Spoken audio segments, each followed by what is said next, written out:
এখানে আমি 150 গ্রাম গোবিন্দভোগ চাল নিয়ে নিয়েছি। এটাকে আমি আগে ধুয়ে নেব, ঘি মাখিয়ে নেব চালটাতে।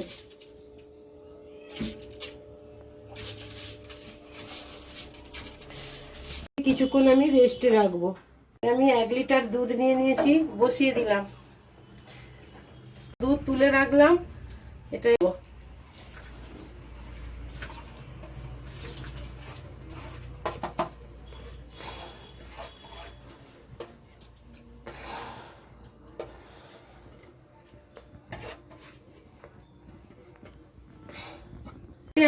তেজপাতা দিয়ে দিয়েছি। এই যে গুঁড়ো দুধ, আমি এই গরম দুধটা যে তুলে রেখেছি তাতে গুঁড়ো দুধ গুলবো। 2 চামচের মতন গুঁড়ো দুধ দিয়ে দিলাম।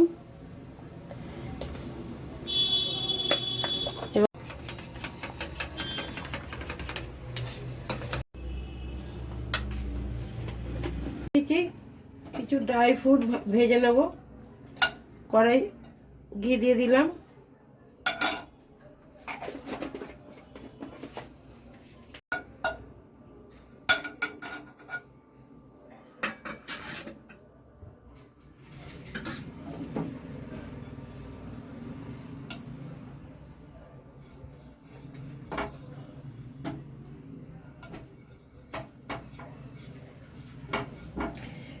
কিছুটা কাজু ভেজে নেব।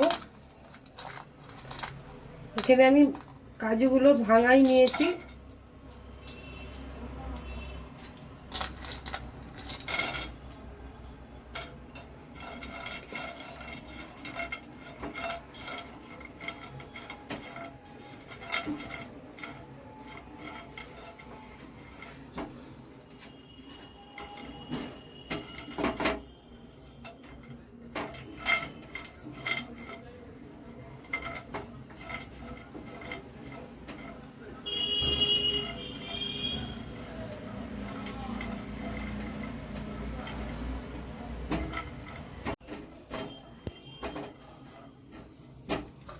এটা কিশমিশ নিয়েছি, ওটাও দিয়ে দেব।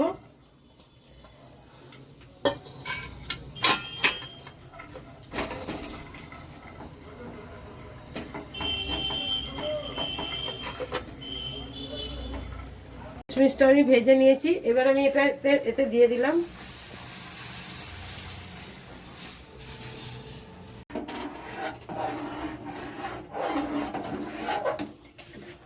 অল্প একটু লবণ দিলে স্বাদটা ভালো হয়, আমি একটু অল্প পরিমাণে লবণ।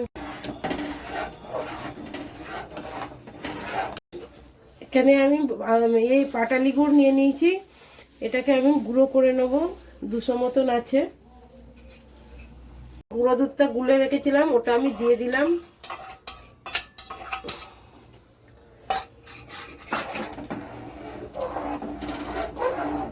আমার কাছে গোটা এলাচ নেই, গুঁড়ো এলাচ আছে। 4টে এলাচকে আমি গুঁড়ো করে দিয়ে দিলাম।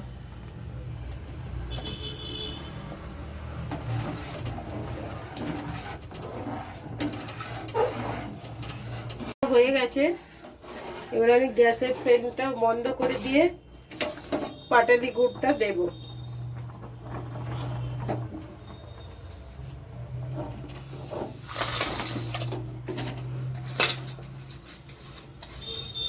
দুশো গ্রাম গুড় দিয়ে দিলাম।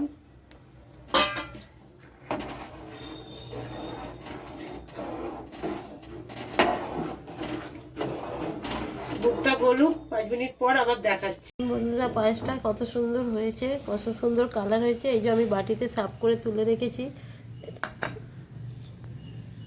যদি ভালো লাগে রেসিপিটা, লাইক শেয়ার কমেন্ট করবেন, বেশি বেশি করে কমেন্ট করবেন, আর একটা লাইক করে আমাকে এগিয়ে যেতে সাহায্য